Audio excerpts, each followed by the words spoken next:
Hai semuanya, masih di channel aku dan aku masih ngejawab pertanyaan-pertanyaan yang udah kalian share di grup.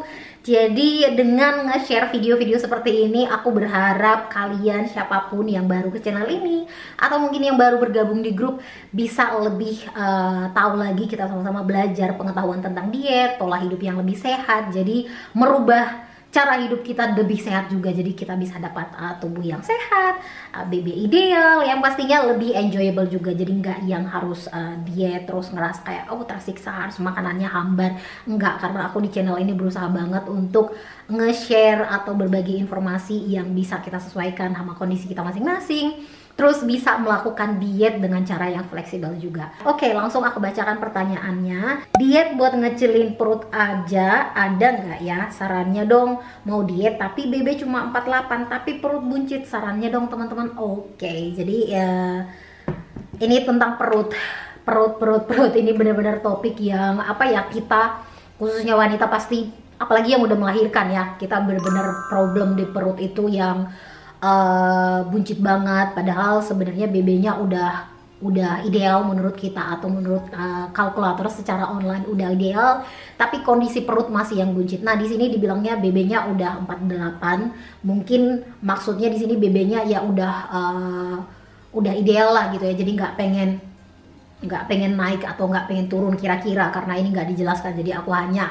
ambil kesimpulan sendiri aja. Misalnya kalian di posisi seperti ini, ngerasa BB kalian udah ideal tapi kondisi perut atau ada area tertentu yang masih tinggi lemak, nah ini yang disebut dengan skinny fat. Jadi kondisi ini dimana kita sebenarnya BB-nya udah ideal atau menurut kita udah ringan lah, udah yang nggak overweight atau BB yang berlebihan gitu, tapi masih ada di area tertentu yang menurut kita masih yang berlemak banget, berlebihan banget, termasuk di area perut. Ada beberapa tips yang mau aku share. Yang pertama, kalau misalnya kalian melakukan diet, lakukan diet dengan cara yang sehat. Jadi jangan kalian ngekat kalori atau defisit kalori yang terlalu ekstrim. Jadi kurangin kalori kalian itu perlahan-lahan dari waktu ke waktu, karena ini yang menyebabkan kita skinny fat. Jadi BB-nya udah turun tapi lemaknya yang masih terlihat di area tertentu, termasuk di daerah perut. Kalau kita defisit kalori yang terlalu ekstrim, terlalu berlebihan, ngekat kalori kita terlalu berlebihan, ini yang menyebabkan kita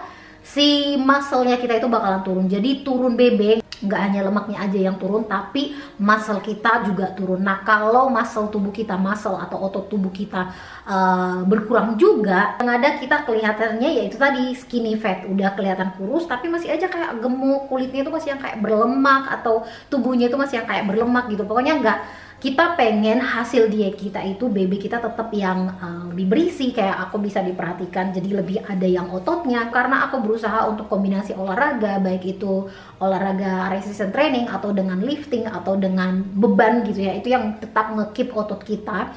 Dan aku juga defisit kalorinya itu nggak berlebihan, jadi BB kita itu turun perlahan. Jadi waktu kita turun BB, nggak muscle kita yang turun, tapi lemak kita juga perlahan-lahan turun. Makanya pastikan kalau kalian melakukan diet, pastikan itu penurunan defisit kalorinya itu, konsumsi makanannya itu perlahan. Jangan yang langsung di-cut kalorinya 500 kalori per day, langsung bener-bener clean food segalanya. Enggak, ini udah berkali-kali aku bilang dilakukan perlahan, bertahap. Yang berikutnya, secara umumnya apalagi kita wanita, karena memang ini faktor hormon juga, kita tuh lebih lebih rentan menyimpan lemak di area perut kita. Jadi cukup banyak dari kita wanita sebenarnya BB-nya udah ideal, tapi pas dilihat perutnya ya masih buncit gitu, masih yang berlemak, karena memang kita lebih rentan menyimpan atau storage kalori yang berlebihan tadi ke daerah perut. Kalau misalnya kalian memang benar-benar fokus ingin memperbaiki perutnya ini, memperkecil perutnya, ya kalian harus melakukan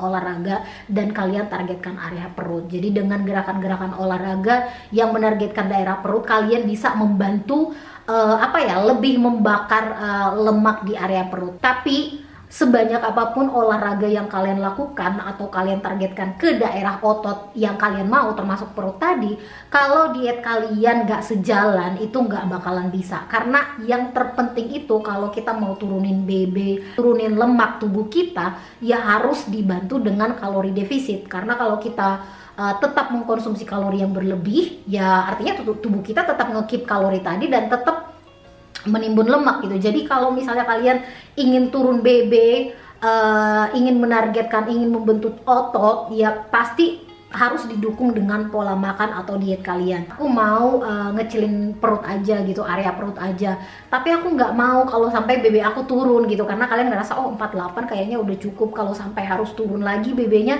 yang ada kok kayak kelihatan kecil banget gitu kan, malah kurus banget gitu. Pasti kita nggak mau kan kelihatan jadi nggak nyaman dengan komposisi atau kondisi tubuh kita. Kalau kalian nggak mau BB-nya turun, kalian boleh workout atau lakukan olahraga resistance training atau dengan menambah beban. Kalau kalian melakukan olahraga dengan beban, misalnya kayak barbel, dumbbell atau apapun lah kayak resistance band, itu bakalan nambah otot kalian. Jadi semakin sering kalian melakukan gerakan-gerakan atau olahraga tersebut, otot kalian akan semakin naik lah gitu. Tapi nggak dalam waktu sebulan 2 bulan. Menaikkan massa otot itu juga butuh waktu. Jadi kalau kalian pengen badannya lebih berisi, terus berat BB-nya itu juga lebih padat, jadi BB-nya nggak kecil banget gitu ya, nggak, angkanya tuh benar-benar kecil banget. Nah kalian coba di workoutnya itu diganti atau ditambah dengan resistance training.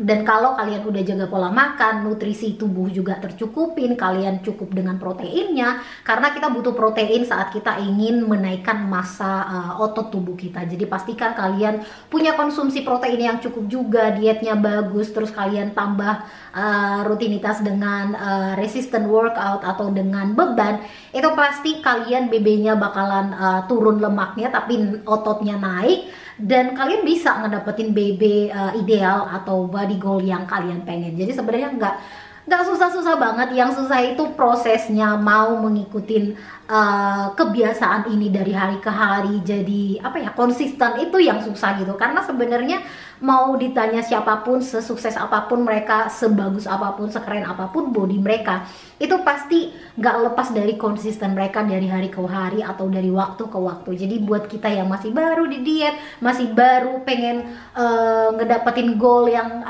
kita pengen dapetin body yang kita pengen, ya kita juga harus kasih waktu, dan kita bisa lebih konsisten melakukan hal-hal yang tadi udah aku sebutin. Itu dia penjelasannya yang bisa aku share untuk pertanyaan kali ini, dan semoga menjawab pertanyaannya tadi. Dan kalau misalnya kalian ada pertanyaan lainnya, kalian boleh share di grup. Aku bakalan jawab dengan penjelasan video seperti ini, dan semoga bermanfaat. Sampai ketemu di video yang akan datang.